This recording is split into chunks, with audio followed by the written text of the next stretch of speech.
যুবক রে, তোমরা হয়তো ভাবতে পারো যে আমি নিজের কাঁধে বাবার লাশটা কবরে শোয়াইব।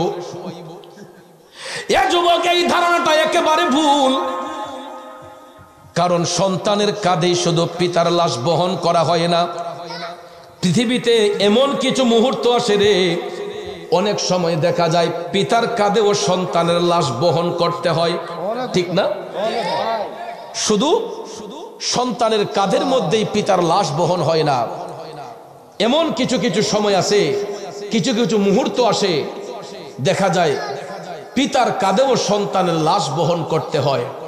আল্লাহর আদেশ মানা দরকার আছে না নাই? কথা বলেন, আছে না নাই?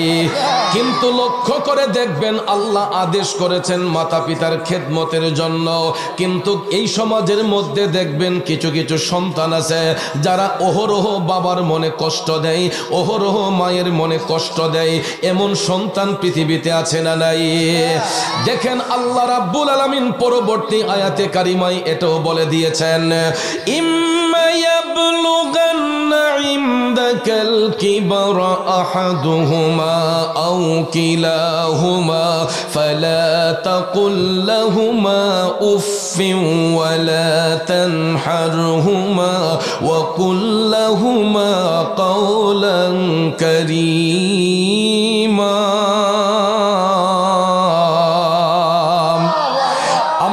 যুবক বন্ধুরা, বাবাজিরা গো, আল্লাহ রাব্বুল আলামিন বলেছেন, হে সন্তানেরা, পিতামাতার দুইজনের কোনো একজন তোমাদের নিকট অসুস্থ হয়ে গেলে, তাদের কোনো একজন বা তাদের উভয়ে তোমাদের নিকট অসুস্থ হয়ে গেলে, বার্ধক্যের বয়সে চলে গেলে, আল্লাহ কই সন্তান ওই মা বাবাকে ধমক দিয়া কথা বলিও না, তাদের সঙ্গে এমন আচরণ করিও না, উফ শব্দটা পর্যন্ত তাদেরকে বলিও না, চোখ রাঙ্গায়া কখনো মা বাবার সঙ্গে কথা বলিও না।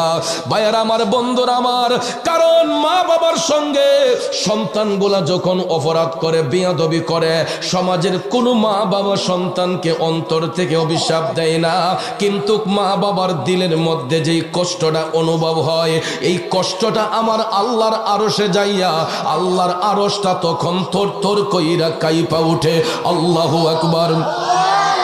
এই জন্য কবি বলেছেন, তোমরা কোনোদিনও মা বাবার মনেতে কষ্ট দিও না, তোমরা কোনোদিনও মা বাবার দিলেতে আঘাত দিও না। হায়রে পৃথিবীতে মায়ের মতো আপন কেউ হবে না, পৃথিবীতে বাবার মতো আপন কেউ হবে না, তোমরা কোনোদিনও মা বাবার দিলেতে কষ্ট দিও না। ঠিক কিনা বলুন বন্ধুরা আমার, বাবাজিরা, মা বাবার দিলের মধ্যে আঘাত করলে, কষ্ট দিলে, এই কষ্টটা আমার আল্লাহ পায়। এই জন্য আল্লাহ তাআলা আমাদেরকে শিখিয়ে দিয়েছেন, ওয়াগফির লাহুমা জানাহায-যুল্লি মিনার রাহমা। আল্লাহ কই সন্তান, মা বাবার সঙ্গে চোখ রাঙ্গায়া কথা বলবা না, দুই হাত বের করে দিয়া মা বাবার সেবা করো, মা বাবার সেবা শুশ্রূষার মধ্যে নিমজ্জিত হয়ে যাও। আর যদি মা বাবা দুনিয়া ছেড়ে চলে যায় বা তারা যদি অসুস্থ হয়, তোমরা আমি আল্লাহর কাছে প্রার্থনা করো, ওয়া কুর রব্বিরহামহুমা কামা রব্বায়ানি সগীরা। এর অর্থ হলো, আয় আল্লাহ, আমার মা বাবার উপর তুমি রহম হয়ে যাও, দয়াশীল হয়ে যাও, যেমনি ভাবে আমার মা বাবা ছোট্টবেলা আমি সন্তানকে লালন পালন করেছে, আদর সোহাগ করেছে, আল্লাহ গো, আমি কচি শিশুর মতো আমার মা বাবারে তুমি লালন পালন করো।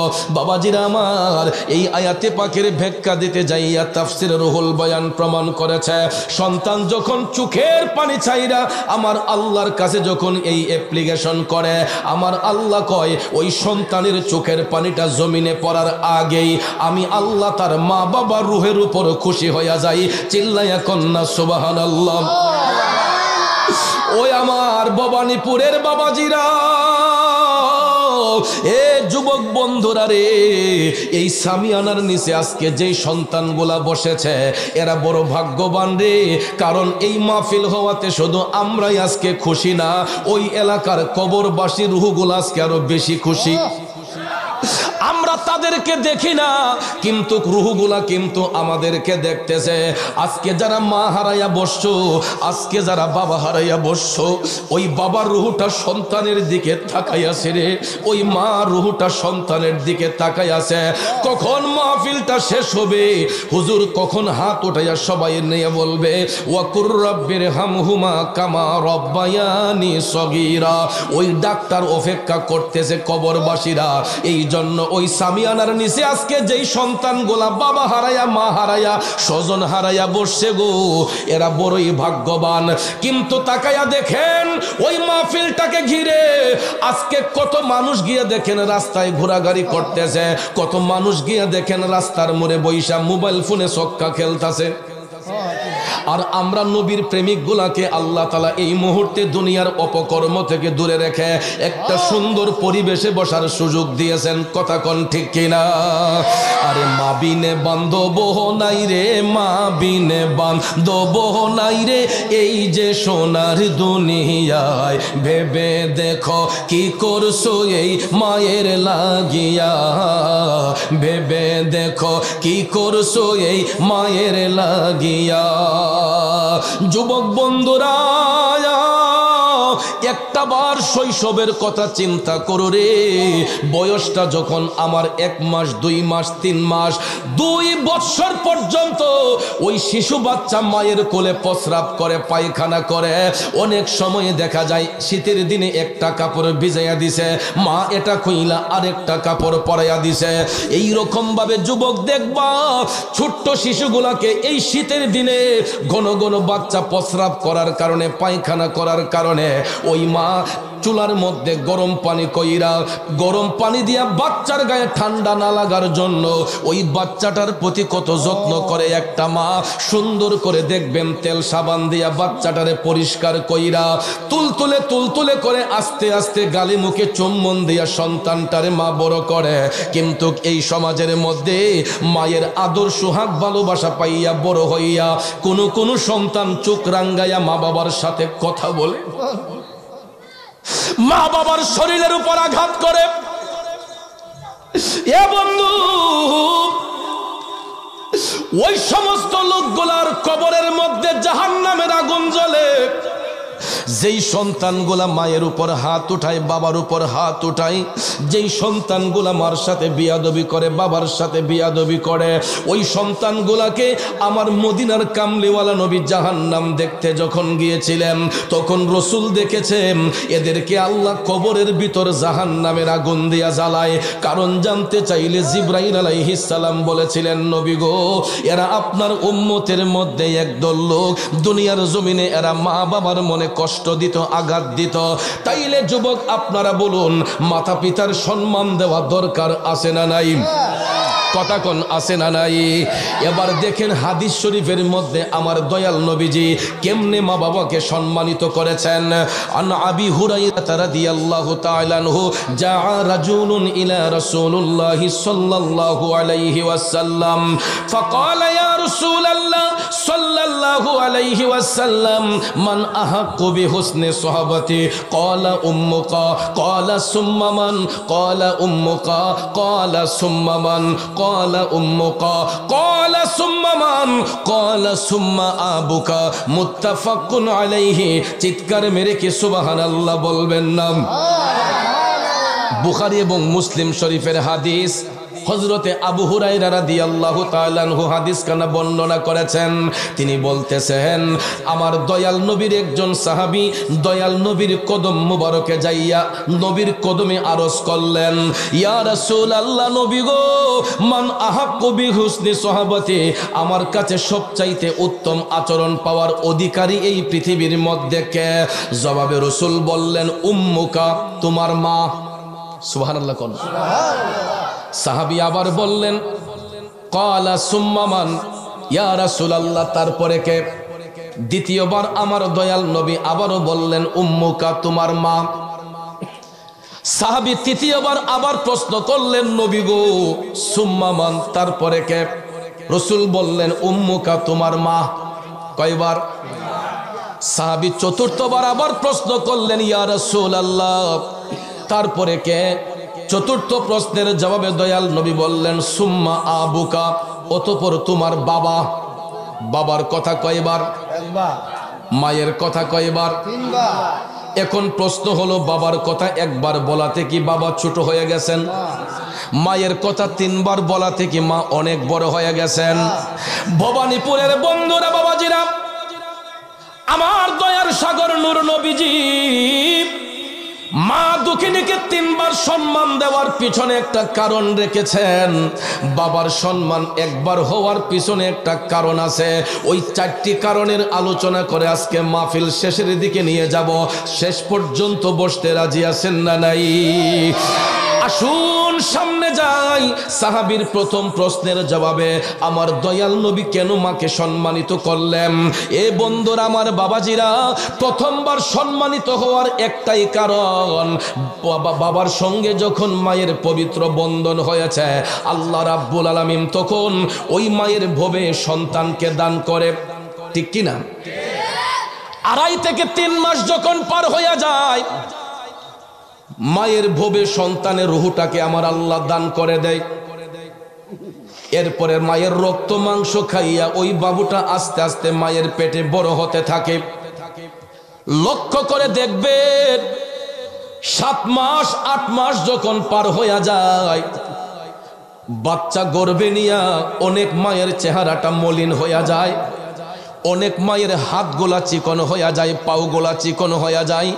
আবার অনেক সময় দেখবেন 7 মাস 8 মাস যখন পার হয়ে যায়, মা দুঃখিনীর হাতে পায়ে মুখে পানি আইসা সারাটা শরীর ফুলিয়া যায়। ঠিক না বেঠিক? আমাদের মতো সন্তানদেরকে গর্ভে নিয়া মা ঠিক মতো বিছানার মধ্যে কাত হইয়া শুইতে পারে না। ডাইনে গেলে বাচ্চার গায়ে নাকি কষ্ট হয়, বামে গেলে বাচ্চা নাকি কষ্ট পায়। চিত হইয়া শুইলে মার মনে শান্তি হয় না। অনেক সময় দেখবেন প্রসব করার আগ মুহূর্তটায় 8 মাস 9 মাসের সময় অনেক মা আরাম করে বিছানায় শুইতে পারে না, কোনো কাজ করতে পারে না, নুইতে পারে না, কোনো জিনিস ধরতে পারে না। কারণ বাচ্চার গায়ে না জানি আঘাত লাগে, বাচ্চার না জানি নিমুন্না লেগে যায়, ঠান্ডা লেগে যায়। এই জন্য দেখবেন ওই মা বাচ্চাকে গর্ভে নেওয়ার পরে ঠিক মতো খায় না, ঠিক মতো ঘুমায় না। শেষ পর্যন্ত দেখা যায় মায়ের যখন প্রসব ব্যথা শুরু হয়, অনেক সময় 9 মাসের সময়, অনেক সময় 10 মাস 10 দিন যখন পার হয়, ওই মায়ের যখন প্রসব ব্যথা হয়, বাজান রে, প্রসব ব্যথা এমন একটা ব্যথা, আমার দয়াল নবী হাদিস শরীফের মধ্যে বলেছেন, পৃথিবীটা কিয়ামত হলে যেই রকম মনে হয়, একটা বাচ্চা যখন মায়ের লজ্জাস্থান দিয়া প্রসব হয়, তখন মায়ের কাছে ঠিক এই রকম মনে হয়। নরমাল ডেলিভারির মাধ্যমে যেই মা বাচ্চা প্রসব করে, ওই মাটাকে গিয়ে জিজ্ঞেস করবেন, মাগো তোমার লজ্জাস্থান দিয়ে যে বাচ্চাটা যে প্রসব করলা, মাগো ব্যথাটা কেমন হইছে? অনেক মা দেখবেন বাচ্চা প্রসবের সময় অজ্ঞান হইয়া যায়, সেন্স হারা হইয়া যায়। ঠিক না বিঠিক? আরে মায়েরও প্রসবের কালে বুক ভাইসা যায় নয়ন জলে রে, ওমা সন্তানের লইয়া কুলে ভুলে প্রসব যন্ত্রণা, দুঃখের দরদি আমার জনম দুঃখী মা, গর্ভধারিণী মা, জনম দুঃখিনী মা, দুঃখের দরদি আমার জনম দুঃখী মা। খারাপ লাগতেছে ভাইয়েরা, এ যুবক বন্ধুরা, আমার বাবাজিরা গো, ওই সন্তান প্রসবের সময় মায়ের কাছে এমন মনে হয় যেন পৃথিবীটা কিয়ামত হইয়া গেছে। এরপরেও দেখবেন যখন বাচ্চা প্রসব হওয়ার পরে মায়ের নাভি থেকে বাচ্চার নাভিটা যখন কাটা হয়, ওই বাচ্চাটাকে দেখবেন পানি দিয়ে ধুইয়া একটা টাওয়াল দিয়ে মুড়াইয়া দাইমা যখন মায়ের বুকের মধ্যে নিয়ে তৈলা দেয়, মায়ের কোলে যখন তৈলা দেয়, মা যখন বাচ্চার দিকে তাকায়, মা যখন বাচ্চার চেহারার দিকে তাকায়, ওই মা তখন বলে না যে আমার ছেলে কালো হইছে, আমার ছেলে ফর্সা হইছে, আমার ছেলে শ্যামবর্ণ হইছে, আমার মেয়ে শ্যামবর্ণ হইছে, কালো হইছে, এই রকম কোন কালারের দিকে মা নজর করে না।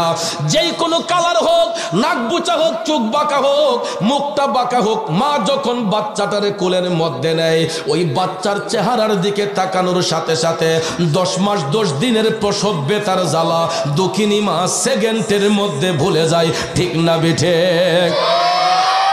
এই জন্য কবি বলেছেন, আমার মায়ের মতো আপনজন, মায়ের মতো আপনজন ত্রিভুবনে নাই, মায়ের কদমের নিচে জান্নাত দিলেন খোদায়ে, মায়ের কদমের নিচে জান্নাত দিলেন খোদায়ে। একটা জবানও বন্ধ রাখবেন না, চিৎকার মেরে বলুন আল্লাহু আকবার। জগতের বন্ধুরা রে,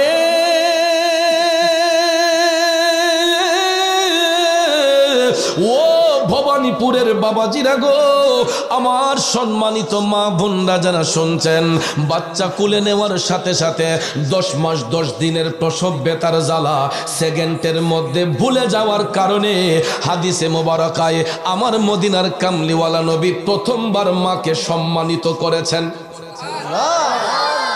বুঝে আসছে তো? এবার আসুন সামনে যাই সাহাবীর দ্বিতীয় প্রশ্নের জবাবে।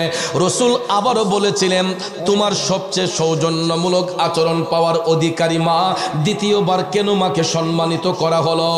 এ নবীর প্রেমিকেরা, বাবাজিরা আমার, চিন্তা করে দেখবেন, বাচ্চাটা ভূমিষ্ঠ হওয়ার সাথে সাথে যখন ওই বাচ্চা চিৎকার করে কান্নাকাটি করে, ওই বাচ্চার কান্নাটা বন্ধের জন্য আমার আল্লাহ তাআলা দোকানের কোনো দুধ তার মুখে সঙ্গে সঙ্গে দেওয়া হয় না, গাভীর দুধটা গরম করে বাচ্চার মুখে দেওয়া হয় না।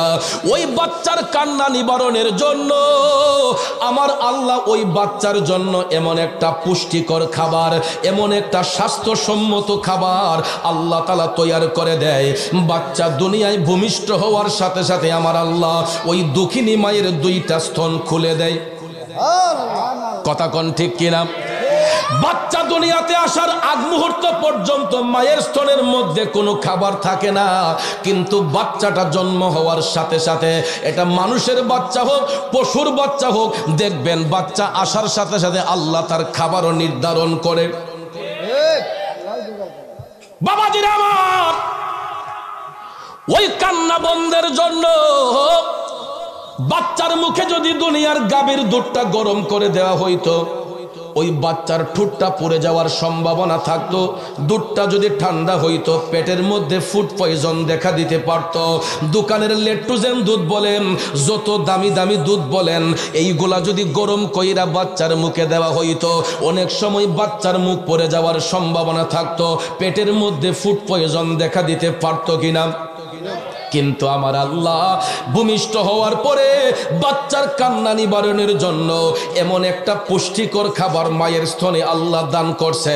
এটা শুকনাও নয়, ভারীও নয়, পাতলাও নয়, বেশি ঘনও নয়, বাচ্চার উপযুক্ত খাবার হিসেবে আমার আল্লাহ এটারে এত সুন্দর মডিফাই কইরা বাচ্চার মুখে দেয় গো। ওই বাচ্চাটা মায়ের দুধটা মুখে দেওয়ার সাথে সাথে অটোমেটিকলি তার কান্নাটা বন্ধ হয়ে যায়। ঠিক না বেঠি? এই জন্য কবি বলেছেন, 2টি বছর পান করালেন মায়ের বুকের দুধ, কোলে বুকে নিয়ে আমায় দিলেন কোক। 2টি বছর পান করালেন মায়ের বুকের দুধ, কোলে বুকে নিয়ে আমায় দিলেন কত সুখ।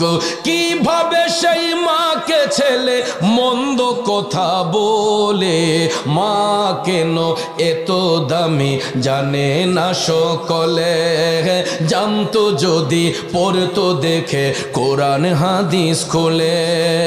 একটি হজের সওয়াব মিলে মাকে একবার দেখিলে, দেখিলে মা কেন এত দামি জানে না সকলে।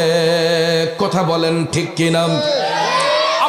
আমার ওই জন্মের পর থেকে 2 থেকে 2.5 বছর পর্যন্ত ছেলে হোক মেয়ে হোক, মায়ের স্তন থেকে আমরা দুধ পান করি কি করি না? কথা বলেন করি কি করি না? জন্মের পরে 2 থেকে 2.5 বছর মায়ের স্তন থেকে দুধ পান করি। এই জন্য আমার মদিনার কামলিওয়ালা নবী বলেছেন, পৃথিবীর সন্তানেরা মৃত্যুর আগের দিন পর্যন্ত সন্তানগুলা যদি মায়ের গোলামি করে, পৃথিবীর কোন সন্তান ওই মায়ের একটা ফুটা দুধের ঋণ শোধ করতে পারবে না। মায়ের একদার দুধের দাম কাটিয়া গায়ের চাপ, পাপোশ বানাইয়াও ঋণের সুদ হবে না। এমন দরদি ভবে কেউ হবে না আমার মা গো। ঠিক কিনা বলেন? যুবক বন্ধুরে, বড় দুঃখ লাগে, কষ্ট লাগে। সন্তানগুলা যখন উপযুক্ত হইয়া যায়, রোজগারি হইয়া যায়, যেই বয়সটাতে মা বৃদ্ধ হইয়া যায়, বাবা বৃদ্ধ হইয়া যায়, ওই সময় আইসা দেখি আমরা সন্তানগুলা মা বাবারে নিয়ে ভাগাভাগি করি। বড় মিয়া কয়, মাইজুম মিয়া তুমি বাপরে খাওয়াইও, মাইজুম মিয়া কয় তুমি আম্মারে খাওয়াইও। আবার 1-2 মাস খাওয়ানোর পরে মাইজুম মিয়া কয় করে আমার বেশবা তুই এখন খাওয়াইছ আম্মারে। কথা কোন ঠিক না ঠিক? একটাবার তোমার শৈশবের কথা মনে করো, যখন তোমরা 3-4টা ভাই বোন পড়াশোনা করছো, বাবার হোটেলে খাইছো। বাবা তো ইচ্ছে করলে পারতো একটা ছেলেরে এতিমখানায় দিতে, একটা ছেলেরে পারতো অন্যের বাড়িতে ফাটাইতে, কিন্তু বাবাজির আমার ওই বাবা নিজে কষ্ট কইরা 3-4টা ছেলে মেয়েরে মানুষের মতো মানুষ বানাইছে। 3-4টা ছেলে মেয়েরে খাবার দাবারের খরচ যোগাইয়া, পড়াশোনার খরচ যোগাইয়া মানুষের মতো মানুষ কইরা দিছে। আর ওই বাবাটা বৃদ্ধ হয়ে গেছে সংসারের হাল ধরতে ধরতে, সংসারে খাটনি খাটতে খাটতে মা বৃদ্ধ হয়ে গেছে, বাবা বৃদ্ধ হয়ে গেছে। যখন তাদের আরামের সময়, যখন তাদের একটু আরামের সময়, ওই সময় আইসা দেখা যায় মা বাবা সন্তানের মাথার বোঝা হইয়া যায়। রাগ করছেন নি? কথা সত্য না মিথ্যা? বাবাজিরা রে, 3 কথার বিবির ফাঁদে পইরা বাবার মনে কষ্ট দিও না, মার মনে কষ্ট দিও না। কারণ আমার আল্লাহর আযাব আসতে বেশি সময় লাগে না, আবার আল্লাহর রহমত আসতে বেশি সময় লাগে না। দয়াল নবী বলেছেন, মৃত্যুর আগের দিন পর্যন্ত মায়ের গোলামি করলে একটা সন্তানও মায়ের ঋণ শোধ করতে পারবে না, 1 ফোঁটা দুধের ঋণ শোধ করতে পারবে না। কারণ পৃথিবীর সমস্ত টাকা পয়সা যদি এক পাল্লায় হয়, মায়ের একটা ফোঁটা দুধ যদি এক পাল্লায় হয়, আমার দয়াল নবী বলেছেন ওই মায়ের একটা ফোঁটা দুধের পাল্লা আমার আল্লাহ ভারী করে দিবে। গভীর মনোযোগ। মায়ের দুধের ঋণ শোধ করার জন্য আল্লাহর একজন ওলি, যিনি অনেক চেষ্টা করেছিলেন ঋণ মুক্ত হওয়ার জন্য। আমরা পৃথিবীর সন্তানেরা সব ঋণ যদি পরিশোধ করতে পারি, একটা ঋণ কোনোদিন শোধ করা যায় না, এটা মায়ের ঋণ। ঠিক কিনা বলেন? আপনি আমার কাছে টাকা পাবেন, আমি আপনার কাছে ঋণদার। কথা কোন ঠিক কিনা? এটা দিতে হবে, এটা দিয়েও দেই। অনেক সময় দেখা যায় এরকম লেনদেন হলে এগুলা আপোষ হয়ে যায় বা সরি স্বীকার করলে মাফ হয়ে যায়, কিন্তু সন্তানগুলা একটা জায়গার মধ্যে চিরঋণী হয়ে থাকে। এটা হলো মায়ের আদালতে, যা পৃথিবীর সন্তানগুলা মৃত্যুর আগের দিন পর্যন্ত চেষ্টা করলেও পারবে না। যেমনটা পারেন নাই আল্লাহর ওলি হযরতে শেখ ফরিদ রহমাতুল্লাহ আলাইহির জীবনীটা আমি পড়ে দেখলাম। তিনি এত বড় পাণ্ডিত্যের কোনো অধিকারী ছিলেন না। শেখ ফরিদ আল্লাহর ওলি, তিনি স্বাভাবিকভাবে জীবন কাটাইতেন, কিন্তু কোনোদিন কারো কাছে ঋণের মুখাপেক্ষী হতেন না। শেখ ফরিদ কোনোদিন কারো নিকট ঋণের মুখাপেক্ষী হতেন না। তিনি একজন ব্যবসায়ী মানুষ ছিলেন। সারাদিন ব্যবসা বাণিজ্য কইরা রাতের বেলা ঘরে আইসা শেখ ফরিদ চিন্তা করতেন, দেখি তো আমার কাছে কারো কোনো ঋণ আছে কিনা, আমার কাছে কারো কোনো ঋণ আছে কিনা। শেখ ফরিদ চিন্তা কইরা দেখে জানা মতে পৃথিবীর কোনো ব্যক্তি তার কাছে কোনো দেনা পাওনা নাই, জানা মতো তিনি সবার ঋণ পরিশোধ করে দেন।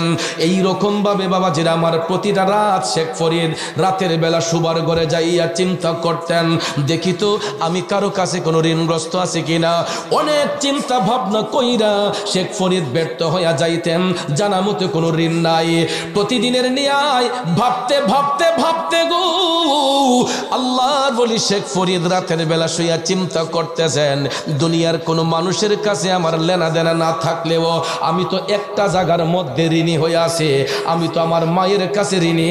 কারণ ছোট্টবেলায় আমি আমার মায়ের স্তন থেকে দুধ পান করেছে, ছোট্টবেলায় আমি আমার মায়ের স্তন থেকে দুধ পান করেছে, আমি তো আমার মায়ের কাছে ঋণী। আমার মায়ের দুধের ঋণ আমাকে শোধ করতে হবে। এই জন্য শেখ ফরিদ এটা ভাবতে ভাবতে সারাটা রাত তিনি বিছানার মধ্যে ঘুমান নাই, ছটফট করতেছে।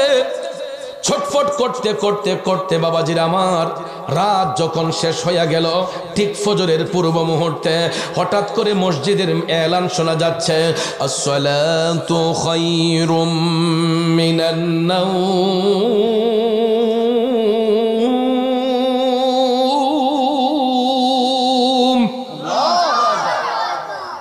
কথাটার মধ্যে মজা আছে না নাই?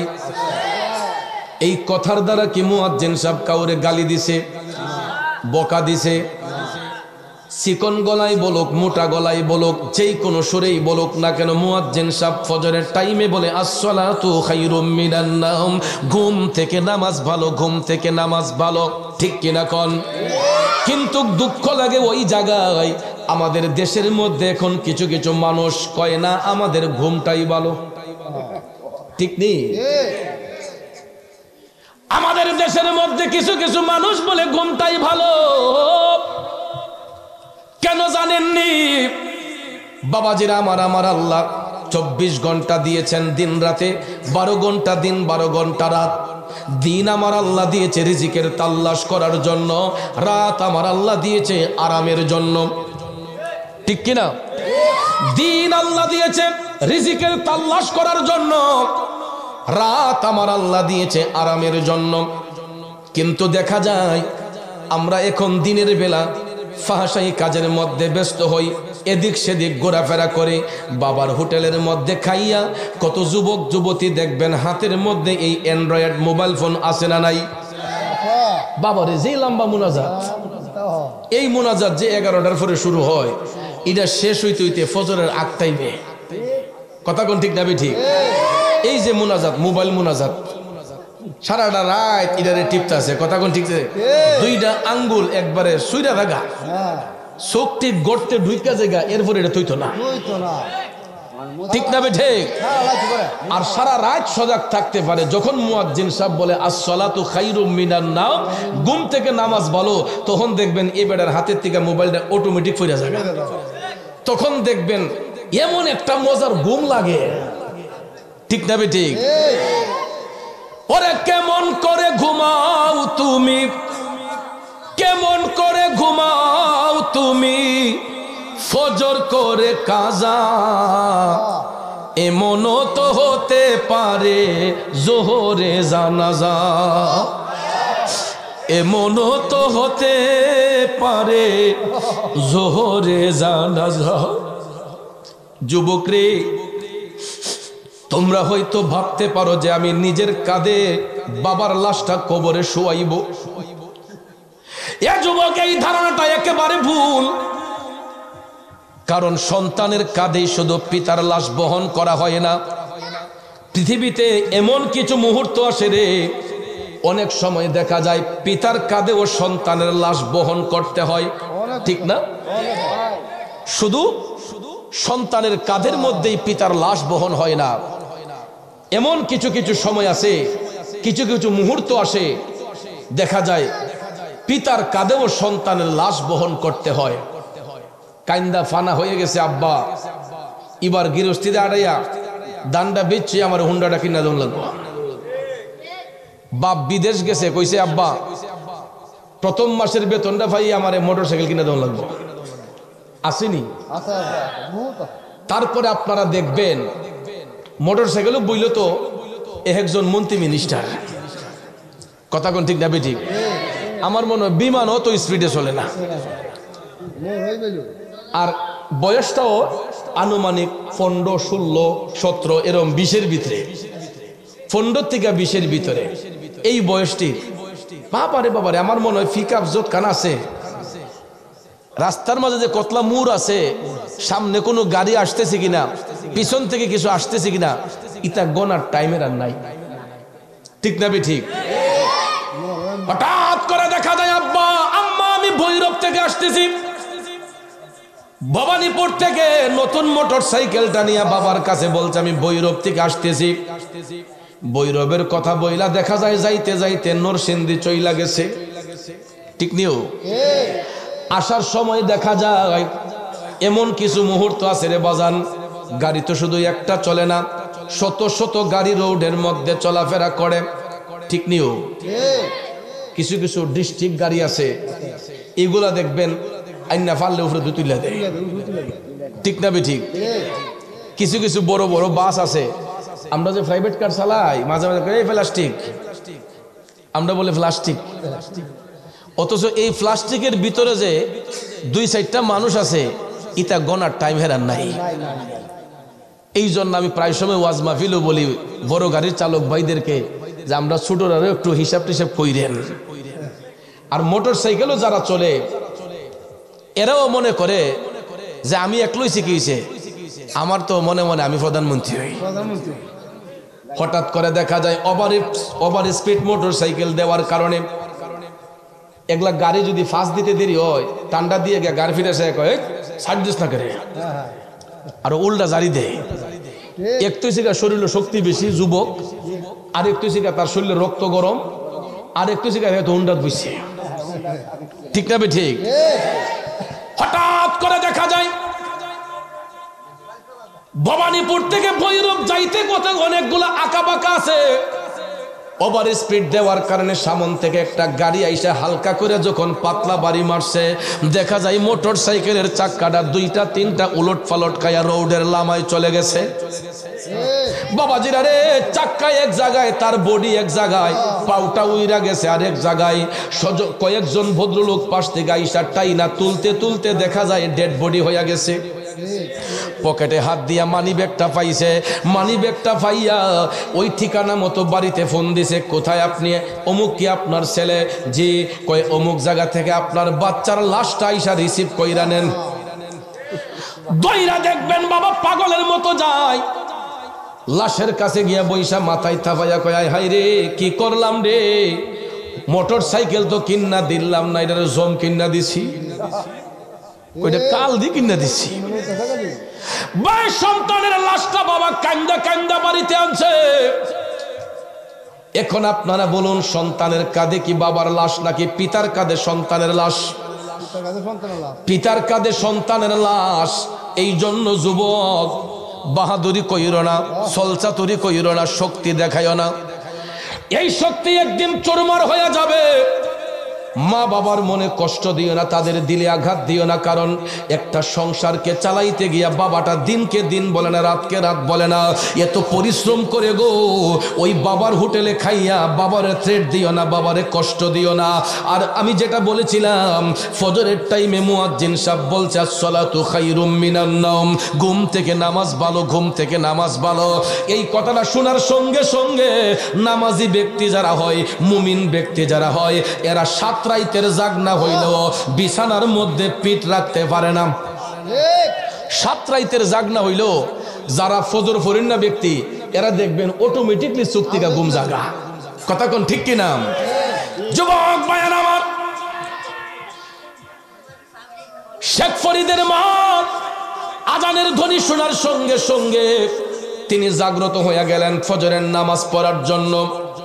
শেখ ফরিদ সারা রাত ঘুমাইতে পারে নাই, সারাটা রাত তিনি ঘুমাতে পারে নাই, চোখ গোলা আগুনের মতো লাল। হঠাৎ করে দেখা যায় ফজরের নামাজ পড়ে, শিশির ভেজা সকাল বেলা মা দুঃখিনী ফজরের নামাজ পড়ে কোরআন তেলাওয়াত করতেছেন। কি করতেছেন? এখন কি কোরআন তেলাওয়াত আছে?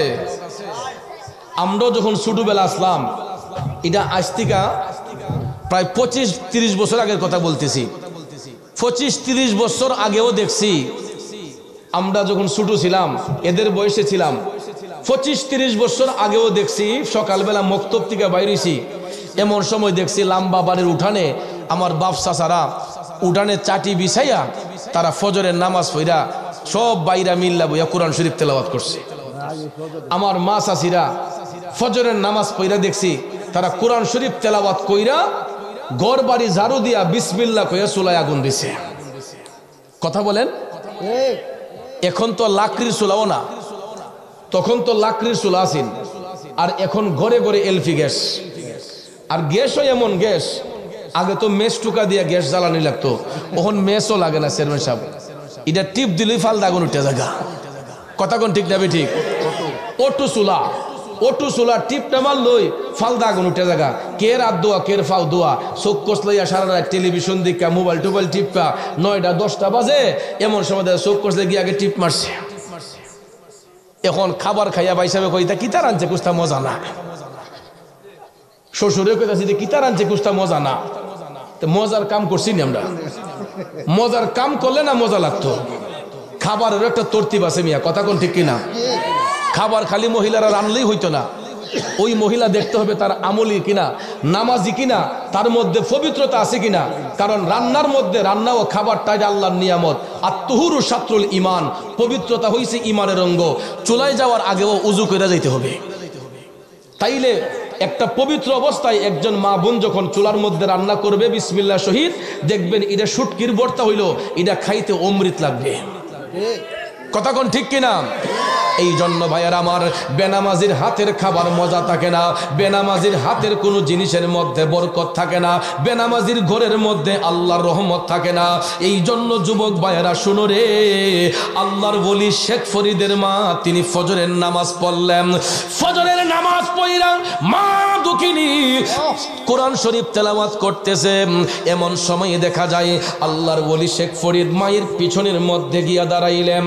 তা মায়ের পিছনের মধ্যে গিয়ে দাঁড়াইলেন শেখ ফরিদ মায়ের পিছনের মধ্যে দাঁড়াইয়া। ভাইয়ার আমার, হঠাৎ করে মা যখন বুঝতে পারলেন পিছনে কেউ দাঁড়াই আছে, শেখ ফরিদ ডাক দিয়া কয়, আম্মা গো, ওগো মা,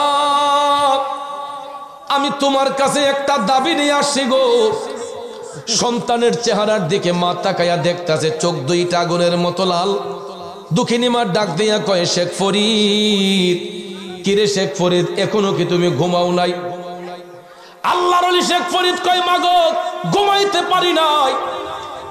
দুঃখিনী মা ডাক দিয়া কয়, জাদুমণি রে, কেন ঘুমাইতে পারস নাই? শেখ ফরিদ কান্দা কান্দা কয়, মা, আমি তোমার গর্বের সন্তান, তোমার দোয়ার বরকতে গো মা, আমি যে যাবত পর্যন্ত ব্যবসা